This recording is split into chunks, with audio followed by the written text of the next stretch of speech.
Hey everyone, and welcome! Today we're going to tackle one of the big foundational ideas in economics, the Harrod Domar growth theory. Now, I know it sounds a little intimidating, but trust me, we're going to break it all down and make it super simple. Let's dive right in. So have you ever just looked at the headlines and wondered why the economy seems to be on a total roller coaster?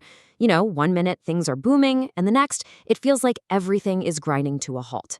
Well, this is the exact puzzle that two economists, Roy Harrod and F.C. Domar, set out to solve.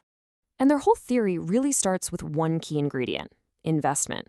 But what's so special about investment? Well, as they saw it, investment plays this incredibly powerful double role. It's really the engine that drives the whole economy.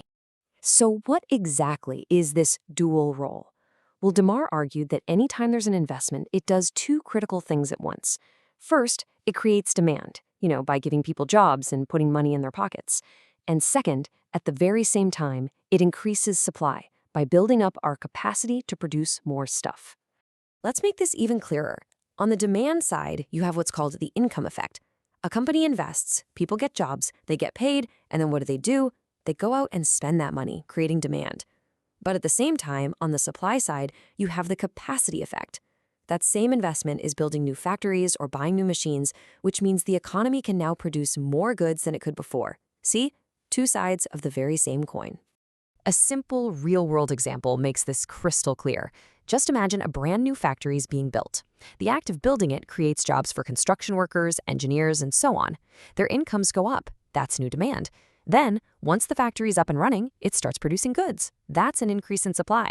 It's one action with two major economic effects. Okay, so that's Domar's side of things. Now let's switch gears to Harrod's contribution. He came up with this really clever way of thinking about growth, suggesting we need to look at it in three different ways. It's almost like the economy has three separate speedometers. So the first speedometer is the easiest one to understand. It's the actual growth rate, which we just call G. This is exactly what it sounds like. It's how fast the economy is actually growing in the real world. You can look it up, you can measure it. It's our current speed. The second speedometer shows the warranted growth rate, or GW.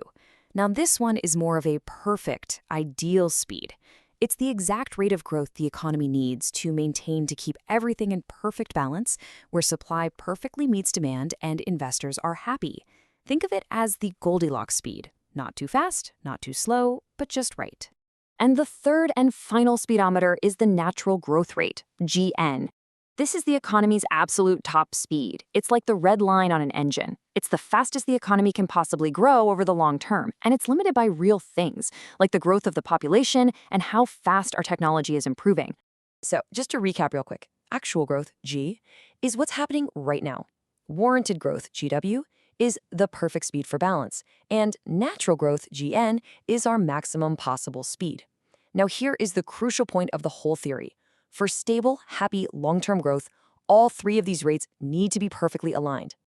But what happens when they don't align? Which, let's be honest, is most of the time.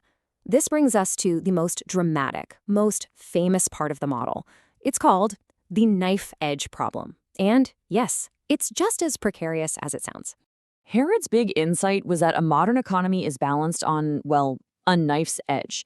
He argued that if our actual growth deviates even a tiny bit from that perfect warranted growth rate, the economy doesn't just self-correct.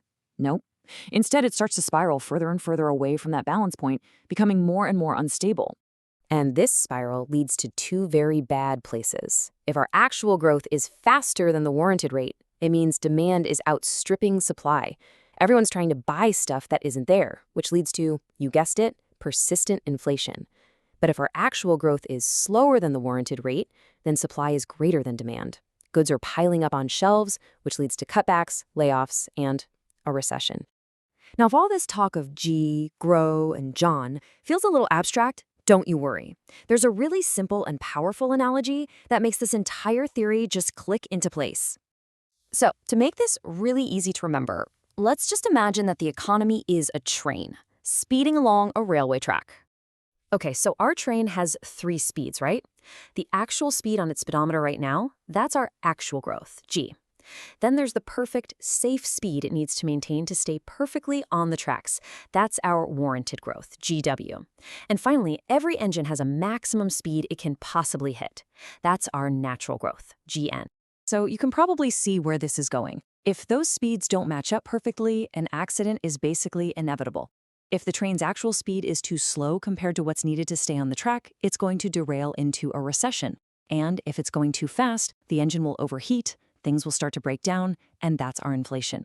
The conclusion of the Harrod Domar model is, well, pretty stark. It suggests that getting those 3 growth rates to line up perfectly is incredibly difficult, maybe even just a fluke. And that leaves us with a huge lingering question. If our economy is always balanced on this knife's edge, is stable, predictable growth just a dream?